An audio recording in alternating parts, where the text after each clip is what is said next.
What's up, everybody? Happy Wednesday. Hope you all are having a great day so far. Um, Getting into this episode of B&B. This episode was a hot ass mess. I was here for it. Um, Taylor got Hope together in the most kindest way possible, and I was here for it.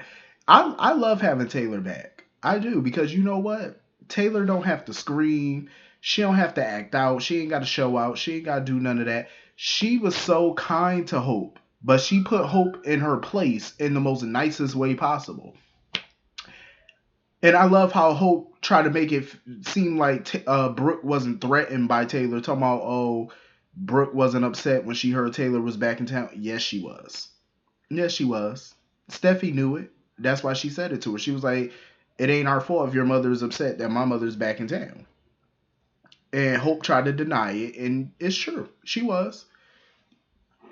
When she first heard that Taylor was back in town, she was grilling Ridge with so many questions about Taylor. Oh, is she dating anybody? Like, just asking so many questions. Why is she back in town? How long is she back in town for? Asking so many questions. She even took it so far that she drove an hour to the Cliff House just to needle Taylor with a bunch of questions. If that's not threatened, I don't know what is. That sounds very much bothered to me. Like, clearly she's bothered. So Hope could deny it all she want, but we all know the real. Like, come on. Brooke is disturbed by it, and we all know it. Taylor put that girl right in her place, though. She let her know about herself. Because Hope keeps talking about, oh, can you just respect my mom's marriage and give her and Ridge their space? I love how Taylor handled it. With a smile on her face, didn't raise her voice, nothing. She just let her know, like, listen, with all due respect, she let her know. She was like, her and Ridge share children together. They share grandchildren together. They're going to be around each other, whether Brooke likes it or not. They're going to see each other often. You know what I'm saying? And I agree. I agree. They're going to see each other. You can't sit there and tell her to stay away from him. Like, Hope was being totally ridiculous. Listen, Taylor was better than me. Because I would have simply told Hope, listen, can you do me a big favor? I would have been like, the locks on the door seem to be messed up. Can you just go on the outside of the door and test them for me?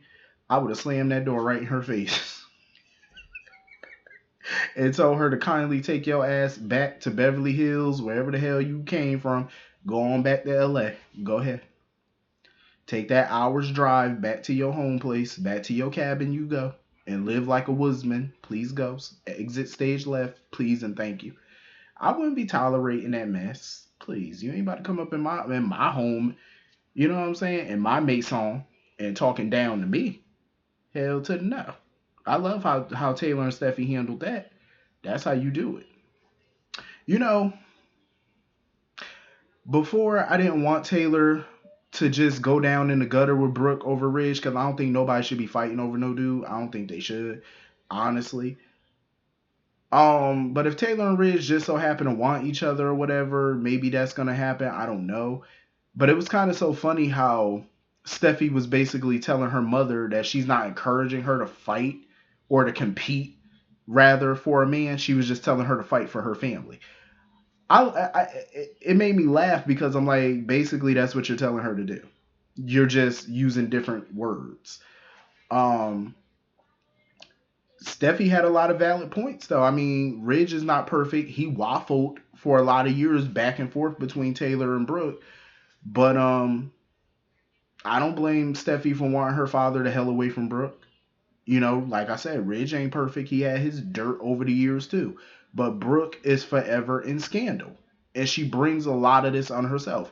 Granted, I'll give Brooke a pass for the drinking part. You know what I'm saying? Because her liquor was spiked. But the rest of what happened, it was on her. It's completely on her. Every time you turn around, it's a scandal. And it's so funny how people keep saying, oh, Taylor needs to respect her marriage. Brooke has never respected Ridge and Taylor's marriage. Never. Brooke has never respected anyone's marriage, not even Stephanie and Eric's marriage.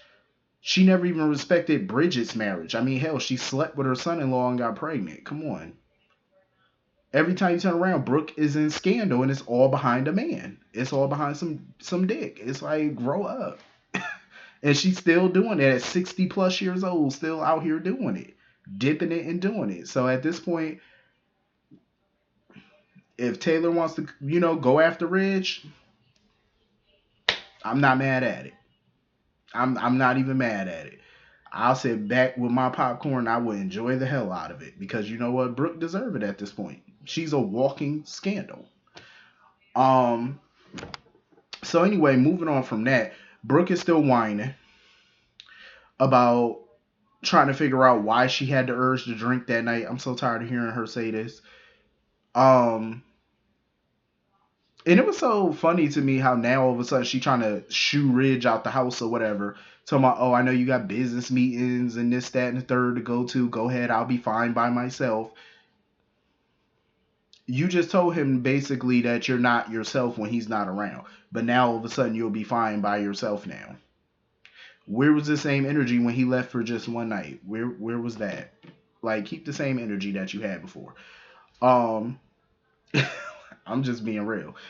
Um Brooke is just ridiculous.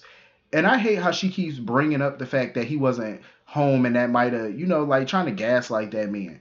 Talking about, I don't know what could have made me drink. I don't know. It's just, when you told me that you weren't coming home, I just stop using that as a cop out. Please stop using that as an excuse.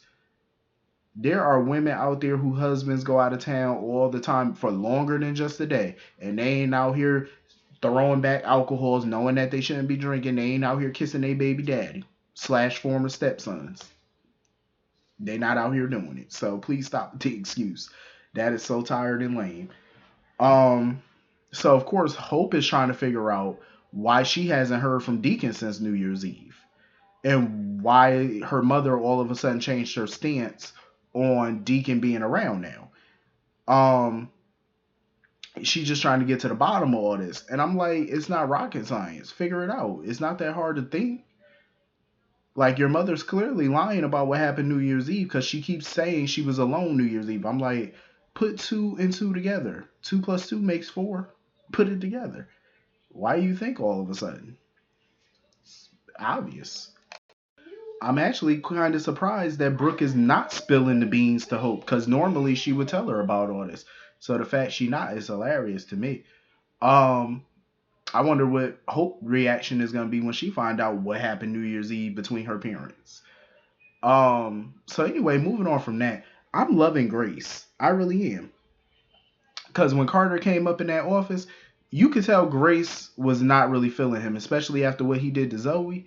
Grace was side eyeing him the whole time he was in that office. Like, she just kept staring darts at that man. Like, just looking him up and down. Like, she was not feeling him at all. And then she started talking up, Zende and stuff like that. Carter came in that office straight trying to kiss Grace's ass. Like, staring at Paris so admirably and stuff like that, talking so nice about her. Oh, she made an impression on everyone. And Grace was looking at him like, I bet she did make an impression on everybody, including your ass. Grace was not here for Carter at all.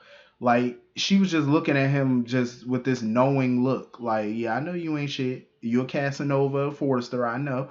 That's how she was looking at him. She gonna keep her eye on him. She really is. Because you know what? Carter ain't shit. Like, he just going from pillar to post at this point. It's ridiculous. But I wonder, you could tell, like, because Grace really wasn't saying a whole lot with Carter, but her face was saying a lot. And I think she's just feeling out the situation at this point, trying to feel him out. Because she knows something ain't clean with him, and she know it. I'm pretty sure she talked to Zoe. So I'm pretty sure she knows, everything that went down. And she made it a point to, let them know that Zoe is doing very well for herself. Um, she's living a happy life and stuff like that. So it's gonna be quite interesting to see, Mrs. Cunningham mixing it up, with everybody in town. I done called her Mrs. Cunningham and it's Buckingham. My fault. I like Grace so far. I think she's a good addition to the show. I can't wait to see her mix it up. But hit the comment section. Let me know what you all thought, and I will see you all later. Peace.